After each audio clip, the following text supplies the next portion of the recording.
So you're ambitious, you got big dreams, you want to be successful, and ultimately you want to live the life you've always imagined. But there's a problem. You're lazy. You know exactly what you should be doing, yet you don't do it, leading to feelings of guilt. Because deep down, you know you're capable of more. This guilt builds up over days, weeks, months, until it turns into acceptance. And then the new year arrives, and with it, the same goals from last year. You start off strong, fueled by motivation and a bit of delusion. But before you know it, procrastination creeps in.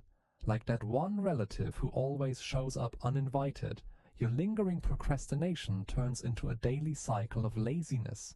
And before you know it, you've labeled yourself as a lazy person. So how do we break this cycle and break free from procrastination?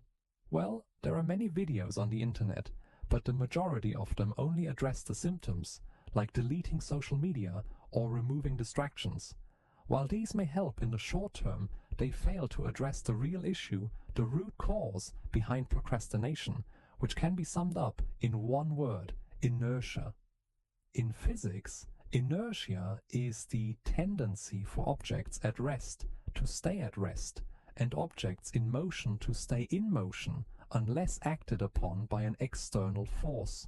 This also happens to be Newton's first law of motion, and it applies just as much to tasks as it does to objects. Getting started on any task, no matter how small, requires an initial push and some amount of energy to overcome the resting state of inertia. And this precisely is the issue. We make this initial push so big and difficult in our minds that instead we just avoid the task entirely and distract ourselves with cheap dopamine-inducing activities. So, to break procrastination, we need to break inertia. And there are two ways to do this. Getting started is the most difficult part, so make this as easy as possible by reducing the stakes and taking the smallest step forward. For example, if you tell yourself, I need to sit down and complete my 5,000-word essay, the inertia is too strong, as the stakes are so high. But instead, if you tell yourself, I'm only going to write 50 words, the feeling of inertia is much lower, as now it's pretty easy to get started without needing to rely on willpower or discipline. Another popular technique is the 2-minute rule. If you don't feel like doing the work, just tell yourself you'll do it for 2 minutes and then stop should you want to. For example, if you don't feel like cleaning your room, put on a song, clean your room, and stop when the music stops.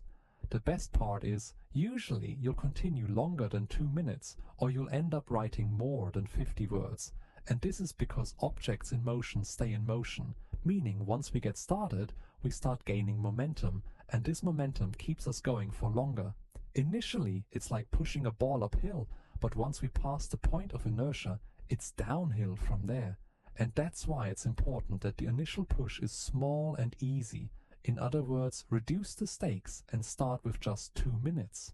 You can apply these two methods to any area of your life to overcome procrastination, whether that's getting to the gym, working on your side hustle, maintaining your relationships, or pretty much anything you can think of.